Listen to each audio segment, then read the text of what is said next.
Hello, everyone. Welcome to another Moonshine University live stream. I am Jason Lawrence, the general manager here at Moonshine University. Happy Friday to those of you watching live.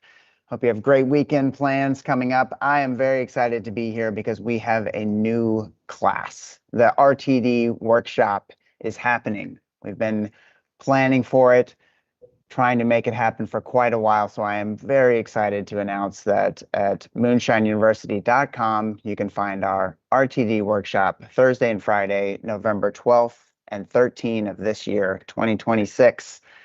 Part of the reason this is happening and happening in November is that we found the perfect person to teach this class. Lana Toller is here with me on this live stream. Lana, thank you so much for joining and being here with us. Thank you so much, Jason. I'm very excited about this class. Yes, me too. I know you have so much experience in the spirits industry, so I just want to hear a little bit about you, notably over 16 years with Beam Suntory. Can you just give us a little of your background and history with ready-to-drink alcoholic beverages? Absolutely. So I have a master's degree in food science and started in the liquor industry actually at Jim Beam. This was 2001, if you can imagine that far ago. And what I did is I was actually in charge and learned how to formulate and make alcoholic RTDs primarily for Australia and Europe. Those markets have always been very big RTD markets. And so I got to not only formulate to taste in those countries, but also learn how to bench develop RTDs at different carbonation levels. So we continued doing that. And as the US, and within the last 5 to 10 years, it has grown tremendously, the use of RTDs or the demand for RTDs. Obviously, I'm not going to say the C word, but during that time, because it's simple and it's easy. You don't have to buy all the ingredients, right? So you'll notice a lot that I'll talk about alcoholic RTD beverages versus RTD cocktails because they're a little bit different. Alcoholic RTDs can be any sort of flavors, can be any spirit, but as soon as you start naming things like, say, a margarita or a mojito or something like that, you have to have specific ingredients based on the definition for TTB.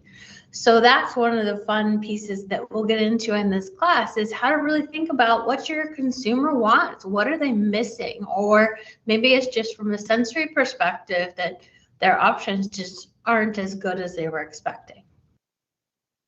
That's fantastic. Wow. Yeah, TTB, the Tax and Trade Bureau, for anyone that may not know. These categories have to be defined. There's a lot of legal restrictions that go into this industry, of course, restrictions or definitions. You mentioned the popularity of this category, and we've continued to see growth. I'm constantly reading articles about the growth of this category, even while some other spirits categories are stagnating, plateauing, seeing some challenges. The RTD side of things really does not seem to be seeing those categories. Do you have a sense of why that's the case, why it's so popular and continuing to grow? Yeah, I have a couple of theories. I think the first one during the C word, I'm not going to say it, people stopped going out. So instead of having their cocktails out, they wanted cocktails to drink at home. But a lot of people, again, don't want to buy all the ingredients to make cocktails. So let's say they have one or two and they don't love all the stuff, and finishing it, that never equals. So I think that's kind of where things started getting going on the volume of them. But what we're seeing as we continue is really sort of the growth in specific, I'm going to say cocktails in this point. You'll see espressos, espresso martinis, etc. A lot of the named cocktails that weren't as good maybe in the RTDs at the beginning of the pandemic, and what they were very simple, maybe just a spirit and a soda. But now you can start seeing there's lots of different options. I've seen some lavender lemonades and some really fun different flavor combinations, so you can elevate your cocktail experience without having to buy all of the materials. And as spirits cost has been rising, people can get into and try these types of things on a much less expensive scale, and also have 4 at the most. A lot of them come in smaller packs. So I think that's been a huge benefit for these categories. Absolutely. I'm constantly hearing about exciting new expressions that people are working on, obviously next door at Flavor Man, at our sister company. All kinds of new things happening there all the time, with new ideas being tried out. I Speaking of different kinds of offerings, I'm sure you've worked on RTDs for everyone from established distilleries to established distilleries that are looking to diversify their product offerings, to people that are new to the beverage development and have an idea or a dream. Without giving too much away about what's going to be in the class, what's a common obstacle or challenge facing someone that's relatively new to this category when they're starting to work on a product with someone like you? That's a great question, because after doing RTDs for over 20 years, I've actually have a set of 3 areas that we're going to focus on a lot in the class to really help people not run into mistakes or any rework or things like that.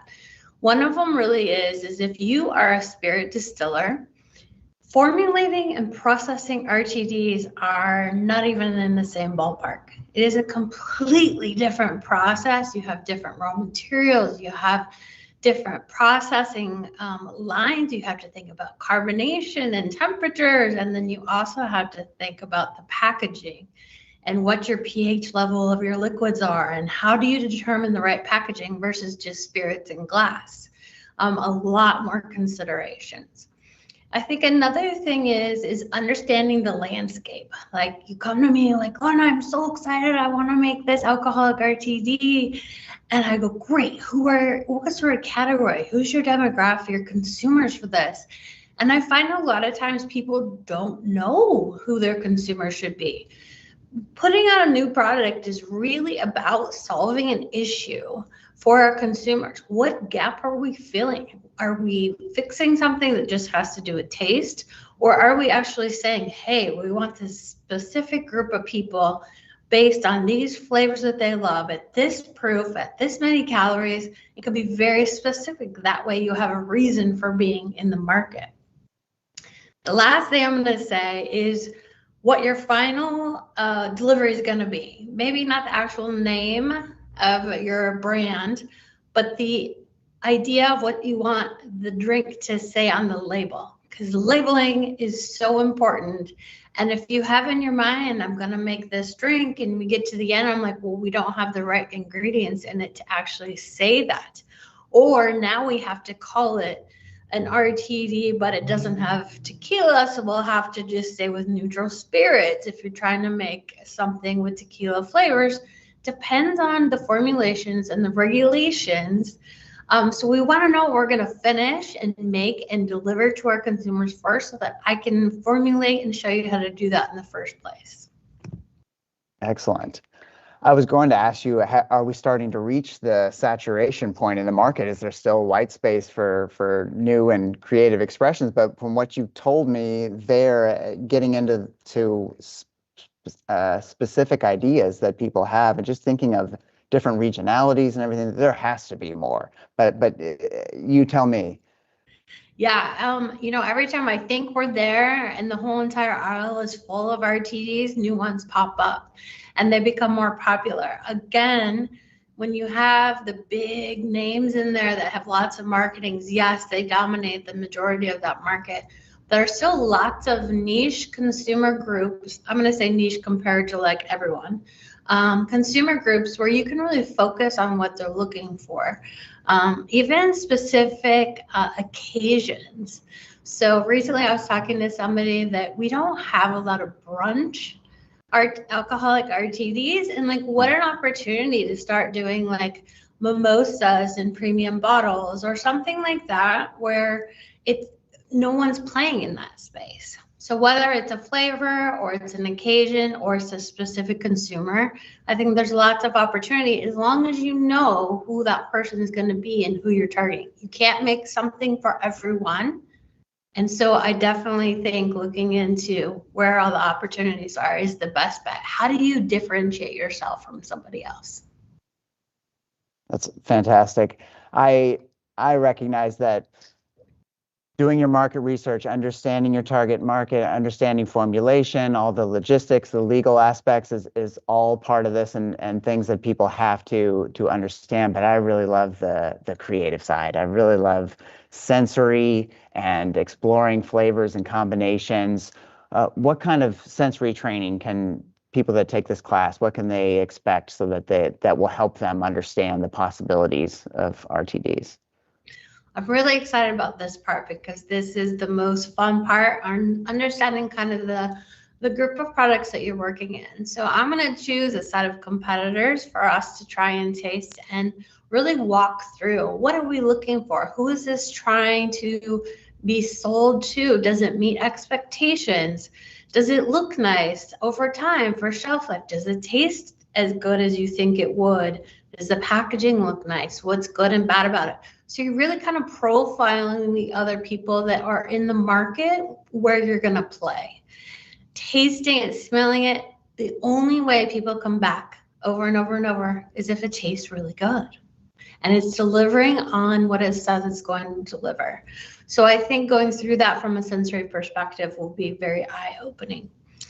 The other thing that you get to play with RTDs is carbonation. So whether or not you do an alcoholic RTD without carbonation, obviously we can do that. But the fun part is most of these are carbonated.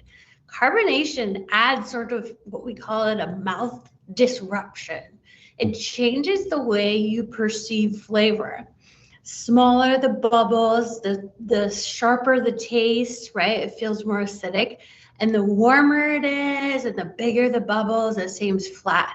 So I'm going to kind of show and let everybody taste. If you just think about a basic cola on the market, think about like taking it fresh out of the refrigerator. It's never been opened before and you twist or take the top off and you drink it. It's like the best thing on the planet. Then you find a soda in your trunk. It's been in there in the summer and you're like, I really need a drink. And you pop that open and you taste it. And it's like the worst thing you've ever had. It's the exact same bottle of cola. So I think that's kind of the opportunity here is really thinking about how do some of these disruptors in your mouth change perception, and it might even help you decide, maybe I do want to add a little carbonation because maybe consumers think that seems more fresh. So there's a lot of those types of sensory cues that can be really helpful that we'll walk through and discover together. That was fantastic. Just your description there took me back to summer when I was a teenager, going home late at night and being so thirsty and finding a can of soda in the car and drinking it. I had that exact experience. I can't wait to hear your descriptors for the sensory exercises that you do in the class, sensory kind of training and understanding in the class. That's so exciting. I can't wait for this class. I think we've done pretty well here in terms of answering some questions and talking about it. Do you have any other final thoughts that you want to impart to people that might be interested? I think what I want to just say is RTD development and formulation is super fun. I think that there's a lot of things to consider from the beginning, including cost, and how you think about how you're going to use the spirit base, because you have lots of flexibility, but you also want to deliver on a promise that you make. So good planning, good research, and sort of a really good plan from the beginning, nuts to bolts, and we'll kind of put a profile together on how people can actually walk through all the steps so they're not missing like, hey, this has to have a shelf life of 12 months. If it's in the back of your trunk for 12 months, it's going to taste not so good. So how do I prevent that? How do I look at these kinds of things ahead of time? So it's going to be very inclusive as much as we can put into 2 days. But I think it'll be well worth your time to have some pre-thought and pre-planning so that you can end up with exactly what you had dreamed of putting in that bottle or can. Fantastic. Lana Toller, thank you so much. Yeah. And I cannot wait for this class again. It's Thursday and Friday, November 12th and 13th here at Moonshine University. Go to moonshineuniversity.com for more information. Thanks everyone for tuning in. I'll talk to you again Thank next you. time. Thank you.